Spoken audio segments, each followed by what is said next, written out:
try something a little unique in music. And so I've been doing all kinds of stuff with all sorts of items. Yeah, sure, I've got a couple of them that I built with, I don't know if it was 9-gauge or what, I'd have to look at it, what gauge wire that I got from a hardware store, you know. Willie writes about that, by the way, One String Willie on his website. Got to be careful with that stuff. You can, if you snap it, it might take your eye out. So you have to be careful with some of that. Man, I love the advice, the admonition, really, just to kind of set aside the pride, be creative. I think, and let's be honest, for a lot of folks, that is something that comes with age. You know, when you're much younger, you're kind of thinking about what everybody think about me, what are they going to look at, what are they going to say. And as we all get a little bit older, we realize that stuff never really mattered anyhow, and we can actually have a little bit more fun. So that takes us kind of to maybe our last question here, but what's on the plate right now for you in terms of recording, touring? Obviously, you know, tours have been kind of shut down until maybe later this year because of all the lockdown stuff, but what's on deck for you? Well, I can tell you very quickly that I have been busier than I usually am. In the last 5 years, I've done about 70 appearances around the world every year, which is more than GKB or Resband at its peak ever did. So maybe it's because I'm a cheap date or something, but there's all these doors, you know, have opened like crazy. And I do tons, like I said, also of jail and prison. Well, I'm in the process of doing a bunch of DVDs. I've gotten great and important insurance, or I wouldn't have bothered, to send to some jails and some state prisons here in Illinois and Ohio and Alaska and different places. And that's going to be important for a lot of folks, I think. I've got 3 books on the burner. One is my testimony. The second is The Next 9 Months, which really gets into discipleship. Those are both books just full of stories, a little bit preachy at the end of the second one especially. And then I've done sort of the earliest days of Resurrection Band, and that's fairly short. But all 3 of these have to be edited. I'm no great writer, and I need some editing help, so we'll get there. We've got some people that are in the wings. Albums. One is being finished. I really don't want to talk about it. It's kind of an Americana album, and the truth is the whole thing's a protest album. And I think it's going to drop like a bomb for some people in very strong, tough ways, because I'm dealing with the history of this nation and of this world, and it's not all pretty. And what I'm really trying to do is educate some folks to wake up and grow up and care more about minority people and the poor.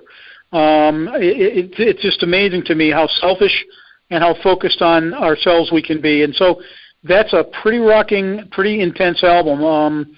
Americana, bluesy, a little bit electrified. The one after that, which I've done all my parts on, is going to need a little more work. That first one will be coming out sometime this year, maybe within a month or so of our discussion right now, maybe even within the next 3-4 weeks. But the one after that may not be till next year. I've finished my parts on it. It's very mostly band and electric, but some acoustic blues. And that whole project is specifically written with people that are behind bars in mind, although the lyrics will largely relate to anybody. And both of these will come out on Gurr Records, like all my stuff does. And they'll be available at gurrecords.com. And it'll be publicized, on all the sites and stuff. So that second one is, I guess the way I would describe it, it's a blues worship album because all the lyrics are vertical.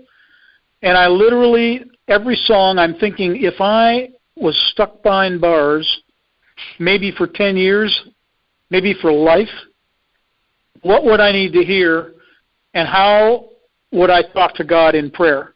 And what are the themes and the issues that I'd need to wrestle with, and that would encourage me and help me to think through what's going on? And so that entire album it really is a blues worship album. I don't know how else to explain it.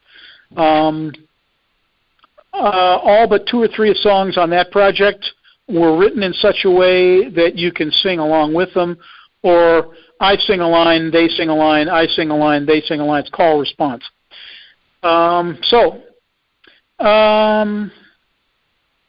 Yeah, and after that, I don't know. I'm not totally sure what would be next in terms of recording. I mean, every so often I toss another song up in my personal YouTube channel, but that's all stuff I just record on my phone. And they're all, I mean, I'm literally looking at a computer reading the lyrics because I just wrote the song, an hour or 2 hours or the night before. And I'm messing around with another diddly bow or something. So I don't know, but that's what's happening. There's a whole lot more. I'm doing a lot more online, but you can go to Facebook or Twitter or glennkaiser.com, which serves as my website. You can see exactly what I'm thinking about. I've also got a worship blog. I've got an arts blog that deals with the broader arts.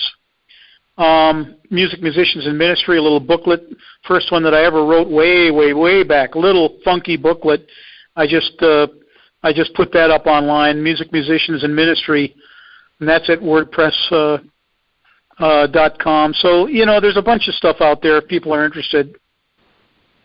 And Glenn, I know that I and Steve, we're speaking now on behalf of several people, many people, for us just to say thank you, not only for your time with us today, but also, and more importantly, your sensitivity to the leading of God and His direction in your life, and how God has used you and is still using you to impact several lives around the world.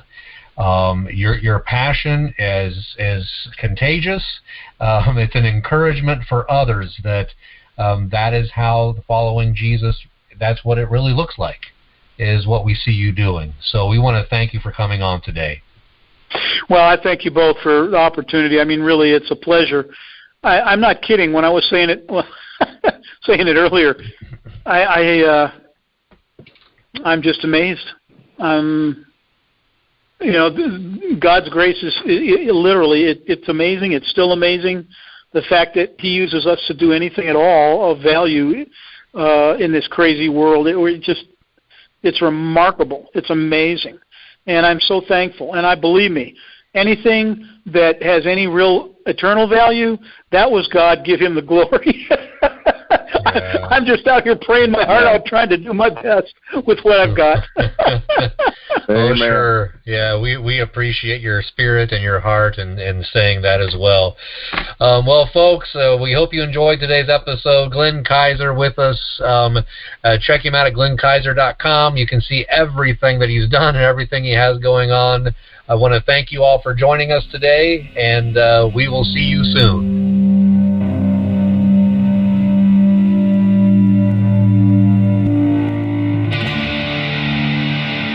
In this episode, Glenn Kaiser shared how he enjoys making and playing cigar box guitars because it takes him to the roots of blues music.